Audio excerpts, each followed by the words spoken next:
I travel by night and I travel by day. I feel the breeze, I feel the call, and I see the gravel and the grass by the way. I hear birds and they're mating call. The toll on the road is a small price to pay, small price to pay for the saving of the race. That's so I say, aye. People, what you waiting for? Take one and leave one and take it to go. Make a decision and get on the road. Open your vision for the sun to shine on. Bamboo and acorn and a letter I wrote. Big ones and small ones and a pipe for a toe. The rhythms of time is the horse I ride on. I travel by night and I travel by day. Feel the breeze, I feel the call, and I see the gravel and the grass by the way. I hear birds and they're mating call. The toll on the road is a small price to pay, small price to pay for the saving of the race. And so I say, aye. People, what you waiting for? Will there be raindrops and rainbows so clear? Perhaps some snow angels, maybe a bear. Anticipation in the heart casts a fog upon the road. How far till the train stop? I wish I was there. I glance at the paper just to be clear. All the coming and the going that will be once was foretold. I travel by night and I travel by day. Feel the breeze, I feel the call, and I see the gravel and the grass by the way. I hear birds and they're mating call. The toll on the road is a small price to pay, a small price to pay for the saving of the race. And so I say, aye. People, what you waiting for? Sha-na-na-na-no, sha-na-na-na-ne, sha-na-na-na-no, sha-na-na-na-ne, sha-na-na-na-na-na-na-na-na-na-na-no, sha-na-na-na-no, sha-na-na-na-ne, sha-na-na-na-no, sha-na-na-na-ne, sha-na-na-na-na-na-na-na-na-na-na-na. I travel by night and I travel by day. Feel the breeze, I feel the call, and I see the gravel and the grass by the way. I hear birds and they're mating call. The toll on the road is a small price to pay, a small price to pay for the saving of the race. And so I say, aye. People, what you waiting for?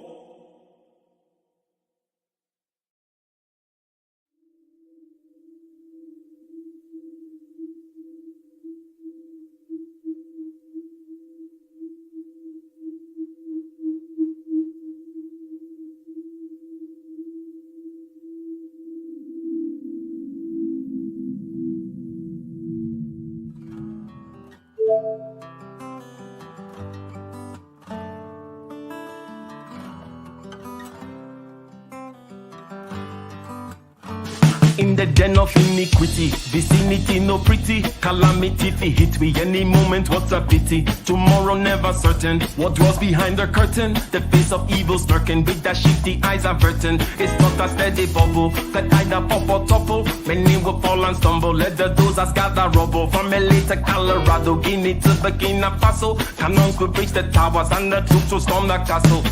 I say, run, come, make we get it, because the peace that is bestowed upon the meek is overrated. So run, come, make we get it. Calling all your daughters and your sons, we come forget it. I say, run, come, make we get it, because the peace that is bestowed upon the meek is overrated. Lord, run, come, make we get it. Calling all your daughters and your sons, we come forget it. With the rubble steady rising, and hearts are compromising. Convictions here are stifling, making evil appetizing. The fists are steady forming, and countenance is falling. Defenses are withdrawing, possibilities are falling. In these circumstances, evil will make advances. Pick up your sword and lances, and be sure to take your stances. Victory is never promised. The battle is upon us. Gather the brave and honest, and the righteous in your corners.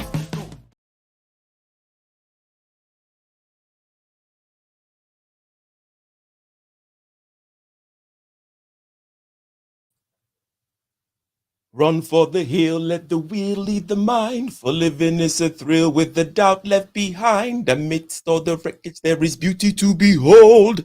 Put 'em up, put 'em up, put 'em up.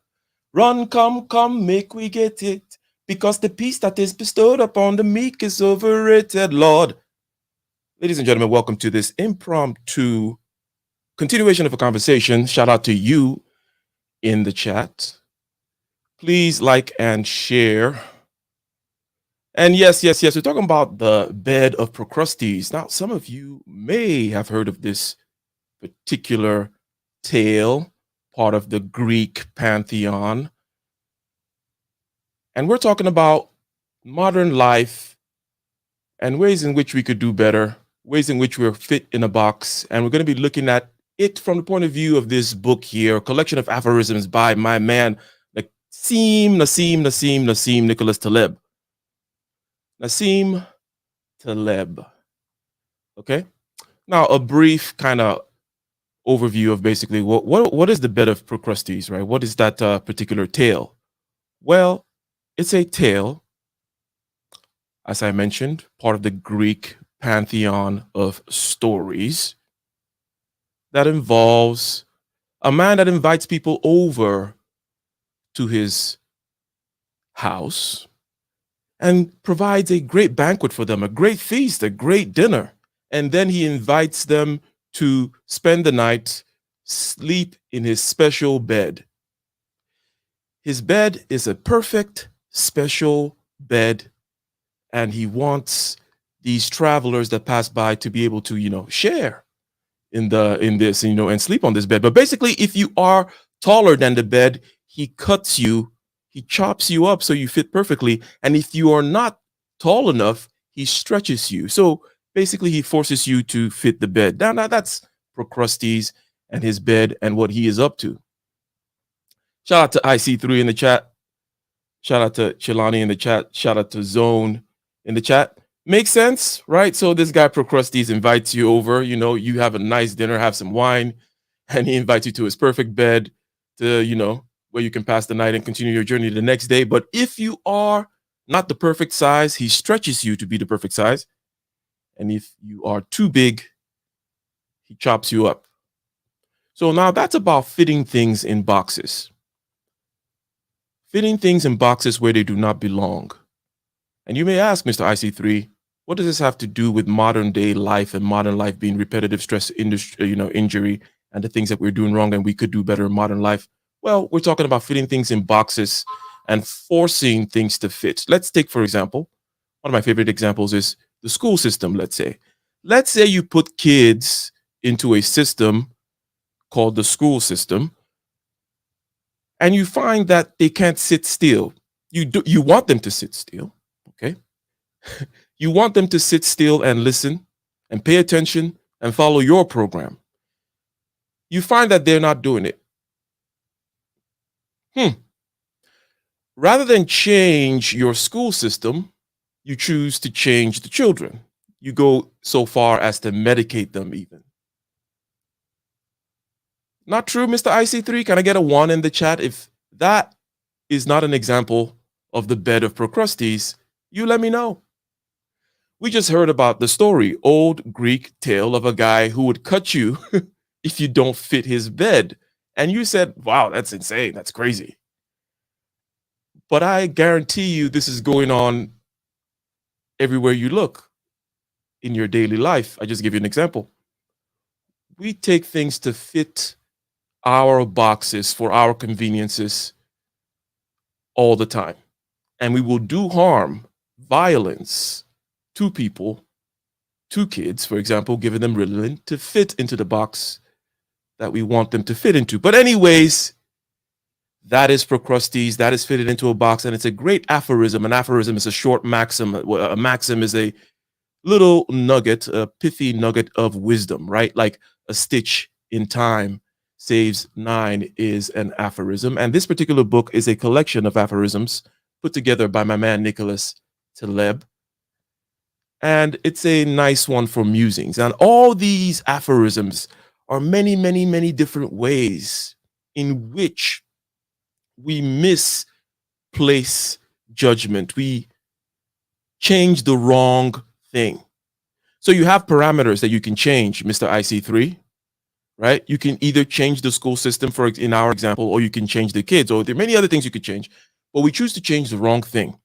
We choose to take the kids and give them Ritalin, just like Procrustes chose to, rather than change his bed,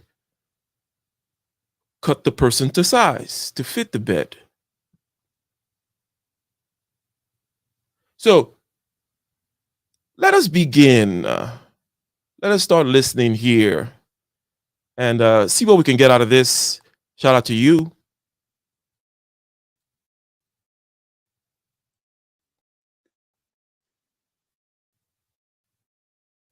There are two types of people.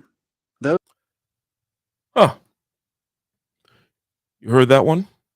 Two types of people, those whom try to win and those whom try to win arguments. Now, I think that many ways in which we know of this particular, many ways in which this manifests itself, right? So we know about goalpost shifters and people whom are badly behaved, people whose egos are way too tied to the notion of being correct, being right.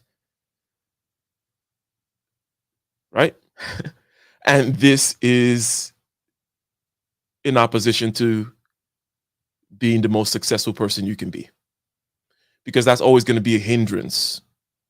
And also in another way, and we'll keep on going here, this particular aphorism here, which let me go ahead and play it again. Those who try to win and those who try to win arguments. Two different types of people, those who try to win and those who try to win arguments. I already mentioned one aspect of this. The other aspect that can be clearly seen, and I'm sure that there are many others that could be mentioned, but the other aspect is people who focus on action and actionability on the one hand, and maybe are focused on a game and the rules and how to get the outcomes that they want, right? Versus people whom are overly or unduly focused on, shall we say, being correct in a particular way. Correct, true to form, true to order, or true to even logic, let's say. But anyways, ladies and gentlemen, go ahead and click that like button as you come in. They are never the same. People usually apologize so they can do it again. Mathematics is to knowledge what an artificial hand is to the real one. Some amputate to replace. Modernity inflicts a sucker narrative on activities. Now we walk for exercise, not walk with no justification, for hidden reasons. Yes, indeed. The putting of things into boxes, as we have seen by the Procrustes story, the bed of Procrustes, where this guy cuts you up in order so that you might fit his bed. It's exemplified in all the little boxes that we've now put regular activity into. You walk, a human being should just be able to walk. Maybe they walk for fun. Maybe they walk because they're humans, right? But now we walk to exercise in a particular building that is made for exercise. And we don't just live our lives in a way that would provide the regular needs, such as exercise, that our body requires, let's say. So you walk to exercise, you go to a therapist in order to handle things that would otherwise be handled if you were part of a community, let's say, right? But we might repeat a few of these as we continue here with our review, our long-term review here of one of my favorite book of aphorisms, The Bed of Procrustes. Shout out to Nicholas Taleb. Narrative on activities. Now we walk for exercise, not walk with no justification, for hidden reasons. Social media are severely antisocial. Health foods are empirically unhealthy. Knowledge workers are very ignorant, and social sciences aren't scientific at all. For so many, instead of looking for cause of death when they expire, we should be looking for cause of life when they are still around. It is those who use others who are the most upset when someone uses them. If someone gives you more than one reason why he wants the job, don't hire him. Shout out, shout out, shout out. Not many interesting ones kind of dropped there. This last thing about the one reason, it's also a little bit funny. The one reason, I can think of several ways why. So the one reason probably why you want a job is because, it's quite economically convenient insofar as it is a job. You're there to collect a paycheck for the most part. And the economic convenience aspect is going to be balanced with the other things, with whatever costs there are to the job, right? Now, but deeper than that, though, this idea of one reason, the one thing, boiling things down, in other words, is a sign of someone that has done some thinking about it. Ain't that right, Dr. Thunder? Ain't that right, Chelani? If somebody comes and just gives you like a laundry list of like, oh, I want this job because it's this and it's that, and I really believe in the company this and the that and the other and the that, blah, blah, blah. It sounds like they're just reading off of the menu of things that you're supposed to say, that you're just going on and rambling. But if they came in and say, hey, I want to solve this problem, right? So happens to be a problem that this particular company is working on or something like that. Then it shows, oh, they've really boiled things down, thought things through, whittled it down to something that can be easily communicated. It may not be one reason, but it should at least be able to fit in one sentence. Now, that's my one sentence rule, generally speaking, that whatever it is, you should be able to say in one sentence, right? Things that take more than one sentence are suspicious. Word them up. Word them up. Failure of second-order thinking. He tells you a secret and somehow expects you to keep it, when he just gave you evidence that he can't keep it himself.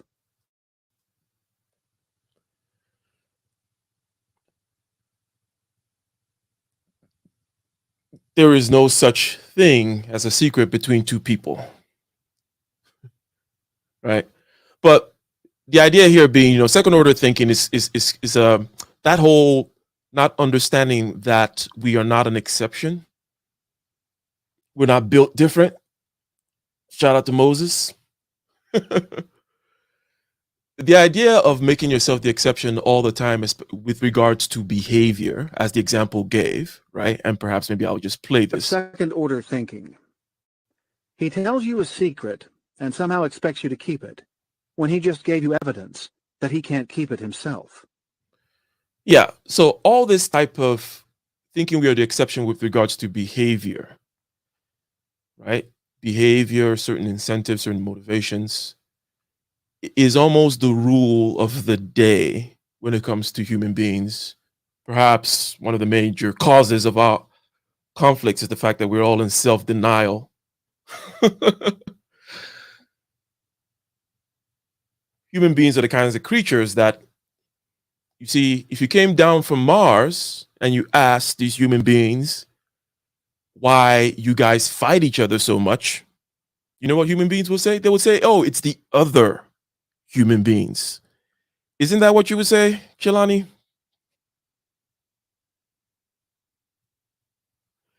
it's the other people that kill each other.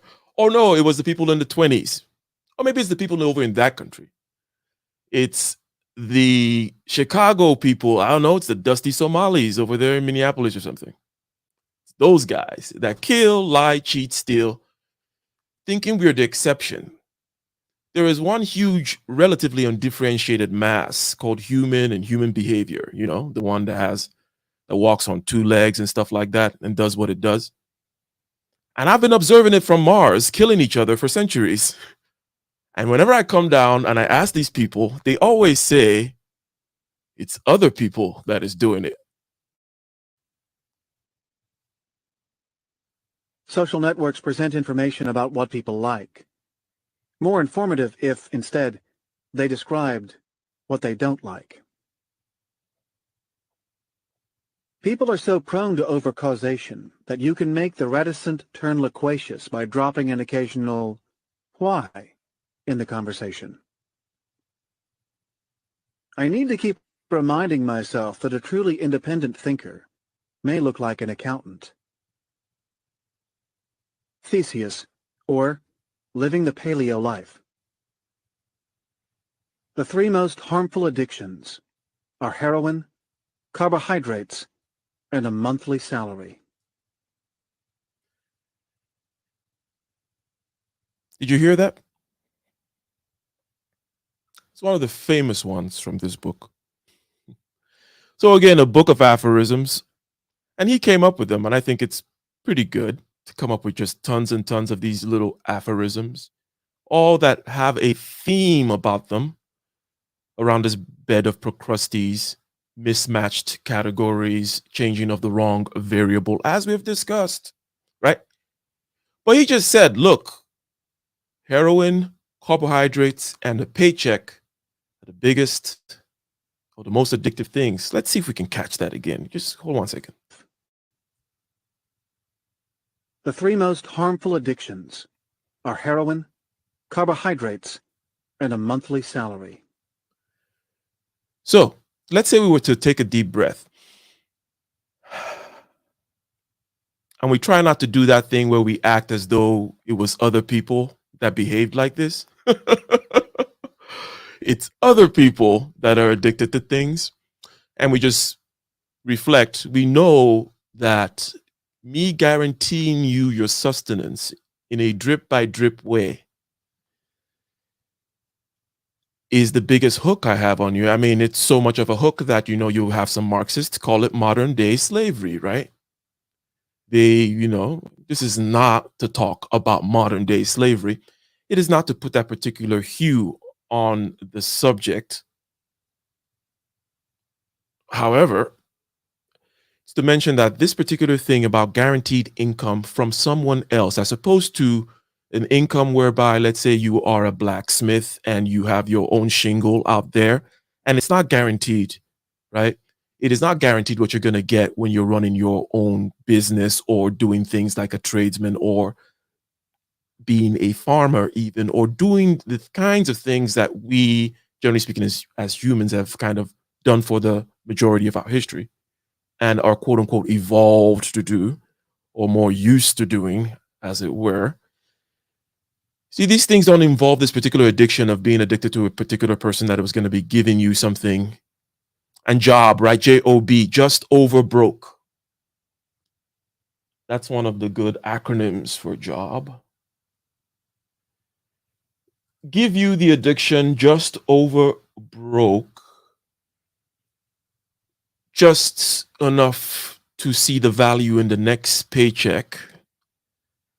And it does kill many dreams.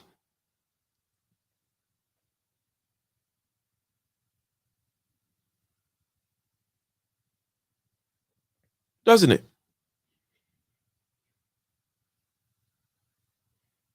It does. Now,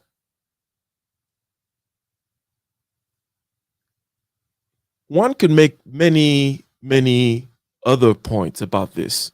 In other words, one could drill deeper and make perhaps too fine a point about it by saying that, look, the removal of irregularity from your life is killing you. Hey, what is the title of today's stream? It says modern life is repetitive stress disorder. You repeat the same actions. There is no irregularity. We just talked about walking for exercise in a building made for exercise. As a matter of fact, you're going to go to a building to go walk on a machine called a treadmill, right? No irregularity. Now your walking is scheduled in a building on a machine called a treadmill. Your sustenance is guaranteed drip by drip, just over broke status on a monthly basis, bi-weekly, direct deposit. This repetitiveness is not good for our health, physically or mentally, would go this argument. Why? Because of the basic premise, Mr. IC3, that we thrive on irregularity and chaos and stress. We thrive on stress. You need to stress yourself in order to sharpen yourself. Iron sharpened iron. You stress your muscles. You stress yourself in order to increase, in order to grow. It's the way by which, these dead cells have to die and new cells come up. Right? So when you remove irregularity in your life in a way that is perhaps too drastic, there's a general argument that that's not necessarily good for you, right? I'm just describing the argument, right? That basically, given the fact that stress, irregularity, chaos, as a matter of fact, even not knowing, uncertainty, in other words, right? That chart going up and down, your sales going up and down, not having the regularity of a regular paycheck or regular whatever. That if we get rid of irregularity anywhere in nature, generally speaking, it tends to die, right? If we remove stress out of the ecosystem in a particular place, it dies. That's why, you go and you try to kill off the predators in an area, in a ecosystem. What happens, right? It's not good for the ecosystem. The predator needs a little bit of the prey so that the grass and the other things can happen, so that the birds can come and do their poop thing and the blah, da, da, blah, da, da, blah, right? Everything is stressed up, fighting. Everybody keeping everybody else on their toes, so to speak, right? So this particular aspect here of the addictiveness of this regular paycheck is not just the basic psychological admission that we can make to ourselves that, hey, that thing is quite addictive. But secondly, to understand that it's a removal of irregularity in many other ways which you've been seeing, including that whole gym thing, from our lives. And this removal of irregularity, removal of chaos, removal of a certain type of stress is actually not good for life itself. My only measure of success is how much time you have to kill. I wonder if a lion, or a cannibal, would pay a high premium for free-range humans. If you need to listen to music while walking, don't walk. And please, don't listen to music. Men destroy each other during war, themselves during peacetime.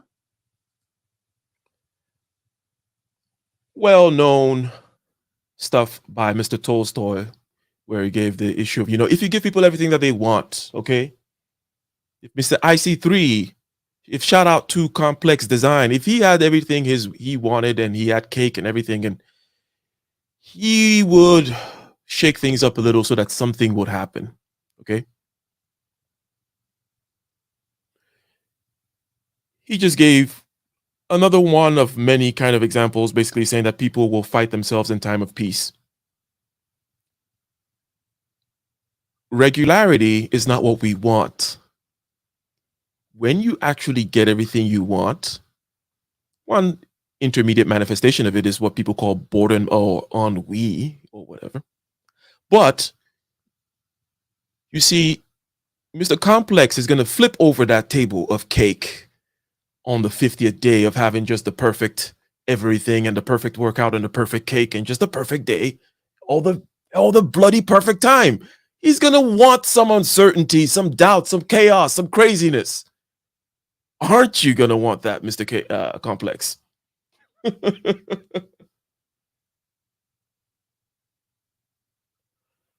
Again, repeating this whole idea of what you want, what is good for you versus what you think is good for you. You think regularity is good for you, and you also think that that is what you want deep down.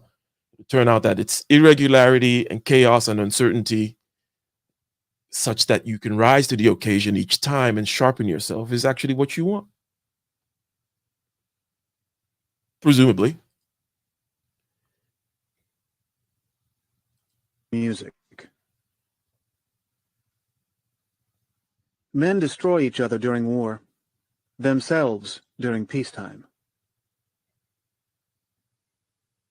Sports feminize men and masculinize women. Technology can degrade and endanger every aspect of a sucker's life while convincing him that it is becoming more efficient.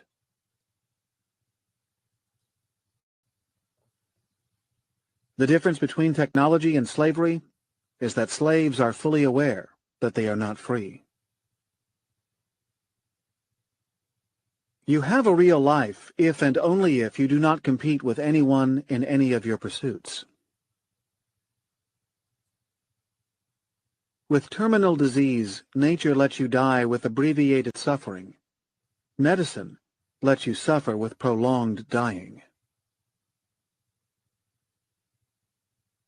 We are satisfied with natural or old objects like vistas or classical paintings, but insatiable with technologies, amplifying small improvements in versions, obsessed about 2.0, caught in a mental treadmill.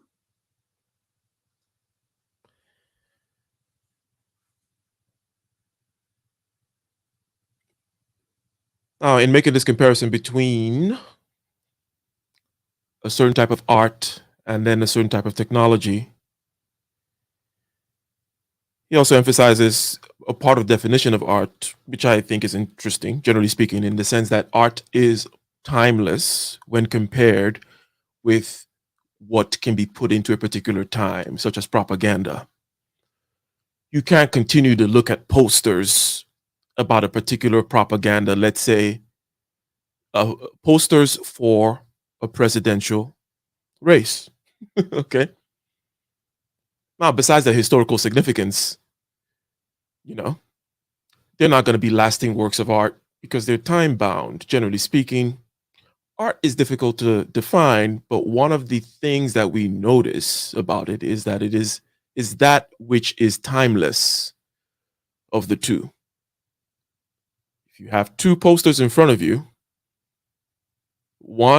the one that is timeless is art, and the one that is kind of dated is propaganda. But anyways, to the point about technology and many of all these other examples, or many of these other ways in which, we put ourselves in boxes, or we put things in boxes that do not belong, or we change the wrong parameter, again, because if we were to remind ourselves of the whole theme of this book of aphorisms, the bed of Procrustes, is that my man Procrustes will cut you to size if you were too tall for his bed, or he would stretch you to the correct size if you were not tall enough. And this is something that we do in modern life all the time. We change the wrong variable. We shift the wrong thing. We arrange things in the wrong way, including wanting things to fit in boxes that we would like them to fit into. I like to give, as I gave a few minutes ago, the example of giving kids Ritalin rather than changing your school system. You see, we think Procrustes is crazy for cutting people to size to fit his bed, but we give kids Ritalin to fit our institutions. We will do harm and violence. And again, this is not those other people, right? Those other people that do all these things. No, these are proclivities that we all have, and we collectively manifest this behavior. We collectively do this stuff.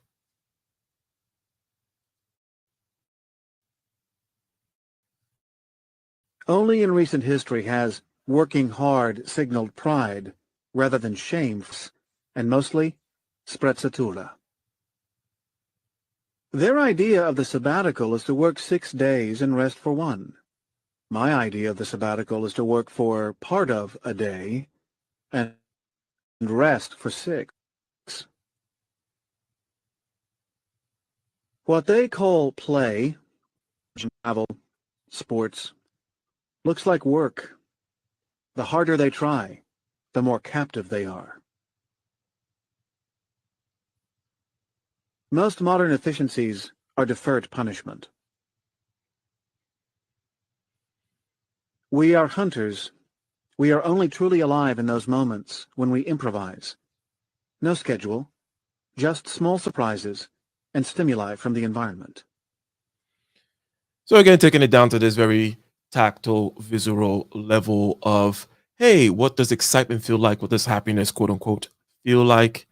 Taking it to that level where there is uncertainty, where you are improvising, where you do not know when things are, quote unquote, exciting, right?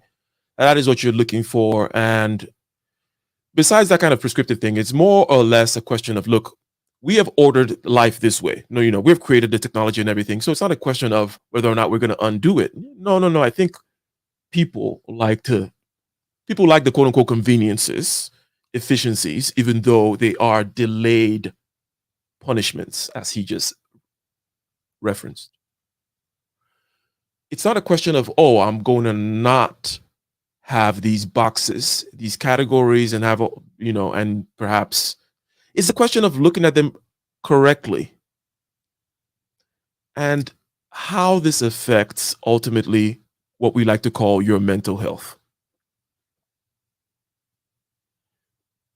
Looking at things correctly and how it affects, quote unquote, your mental health.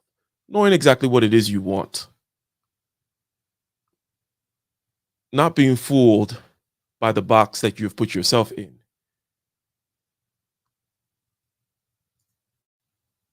For everything, use boredom in place of a clock as a biological wristwatch, though under constraints of politeness.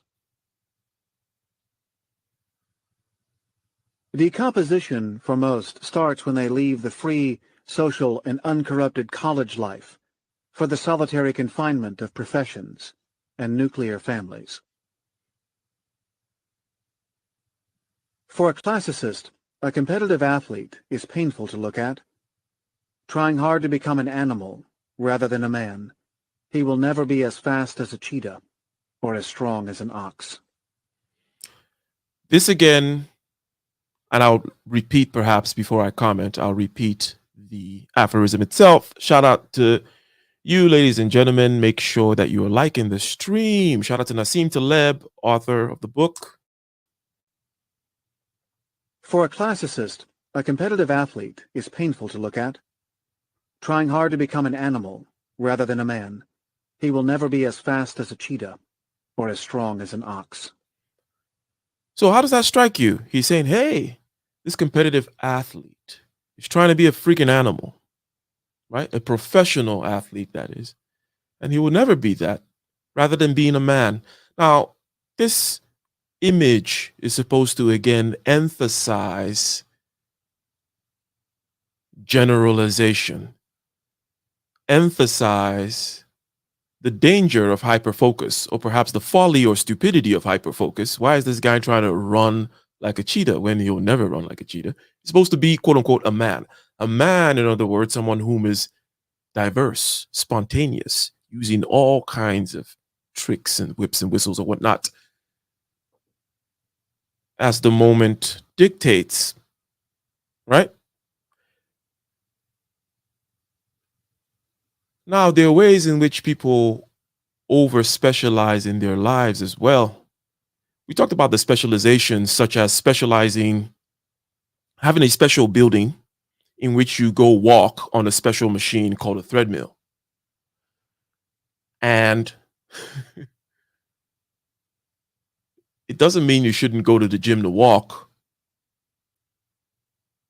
It might mean that you might want to look at how far removed that is from what will be considered you getting your dose of walking that you need in a way that is a little bit more attuned with nature. And what is attuned with nature? Attuned with nature is irregular.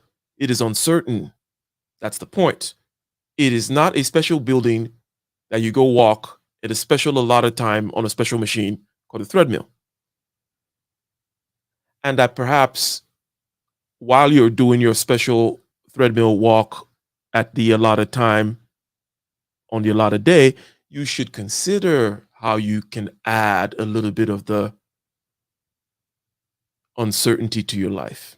What does that mean? That means that if you go back to one of those addictions that he mentioned, the paycheck addiction, maybe a way to bring in some uncertainty into your life to see, hey, can I pick up an extra skill?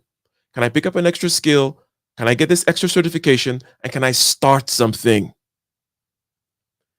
Or can I build something outside of the economic sphere? Maybe it's in the social sphere.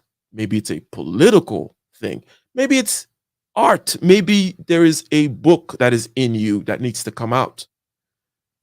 Okay? That is uncertain. That is a little scary. That is a challenge. That requires improvisation and whatnot. That is the land of uncertainty. In there is where the remedy is for this over programmatic, specialized life, where you take special walks in special buildings on special machines. Skills that transfer: street fights, off-path hiking, seduction, broad erudition. Skills that don't: school, games, sports, laboratory.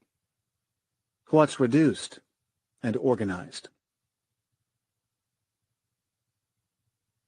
You exist in full if and only if your conversation or writings cannot be easily reconstructed with clips from other conversations. The English have random Mediterranean weather, but they go to Spain because their free hours aren't free. For most, work and what comes with it have the eroding effect of chronic injury. Technology is at its best when it is invisible. The chronic injury thing, again, alluding to the topic here, that modern life, repetitive stress injury. Shout out to you, ladies and gentlemen. Shout out to you indeed. And of course, Mr. IC3, the point here is not to get lost in the weed about the professional athlete. It is to understand the theme, which I trust you follow. The difference between true life and modern life equals the one between a conversation and bilateral recitations. When I look at people on treadmills, I wonder how alpha lions, the strongest, expend the least amount of energy, sleeping 20 hours a day. Others hunt for them. Caesar pontem fecit. Literally, Caesar built a bridge, but the subtlety is that it can also suggest that he had a bridge built for him. Every social association that is not face-to-face is injurious to your health. The Republic of Letters. Writing is the art of repeating oneself without anyone noticing. So, the whole thing about the face-to-face conversations, again, when it is put in different terms, we understand this quite well to be why Twitter is so toxic, why the worst comes out of people when there is no face-to-face interaction. Now you can observe that and then you can move on. But also, you might want to note that this is a horrible thing for the actual people involved. Majority of them, that is. that 90% of the people out there being toxic on Twitter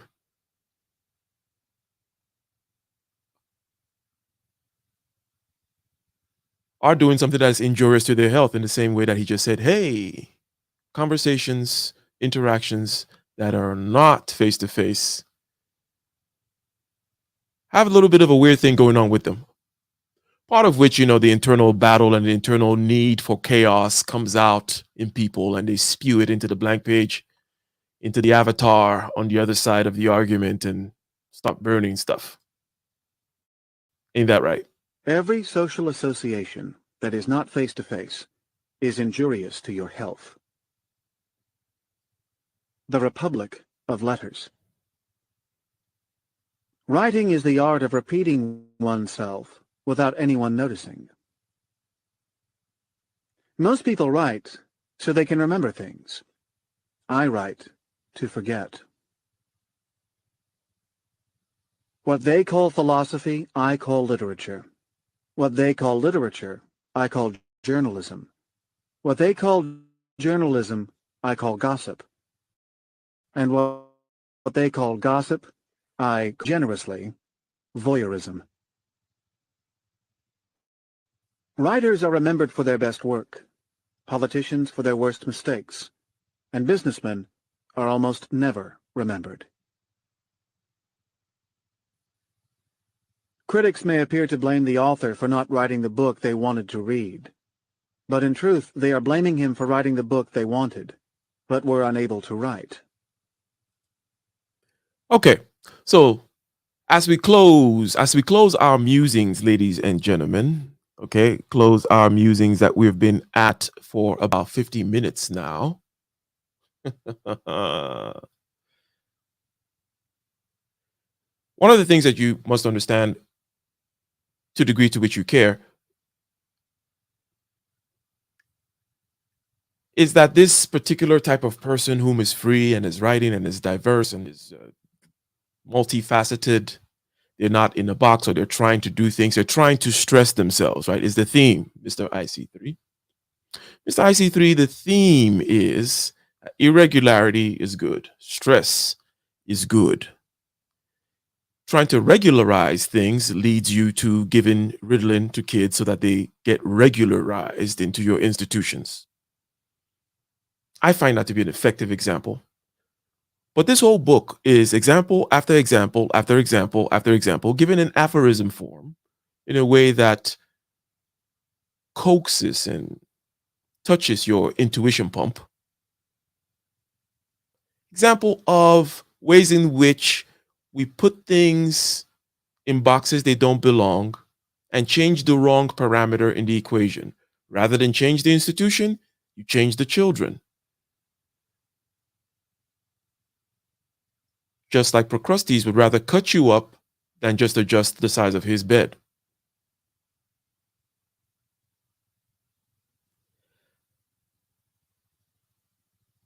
Now, some people may love a little bit more regularity than others, because one of the things that happens with books like this is some people take it maybe too literally and like, oh, we all can't just be out there, doing our thing and being free and entrepreneurs and whatnot, and living life on the edge, if you will, and not being overly regularized and overly specialized. Yes, 100%. So it is well understood that there's a bell curve to almost all what we call regular and normal attributes. And that some people are going to be able to sit in a cubicle comfortably for 8 hours without having an issue with it. I happen to be one of those people. Now, I'd rather not, but I could sit in a cubicle 12 hours, got my headset in, I'm doing my thing. Okay. So it's not about, oh, you can never be in a cubicle, you can never do certain types of things, you can never be super. It's about understanding what exactly makes a life thrive. Okay. And it's not regularity. It's not boxes and cubicles and order. It is actually chaos, uncertainty, and stress that makes life thrive. Right? Ladies and gentlemen, shout out to Nassim Taleb again. You should check out his books. He wrote The Black Swan and anti-fragility. He's very good with concepts surrounding uncertainty and risk. From a mathematical point of view, which is his training, he's a mathematician.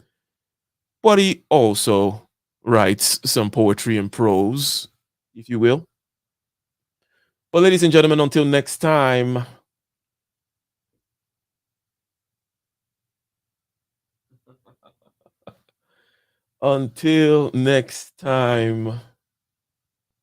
we are gone. Let's see here.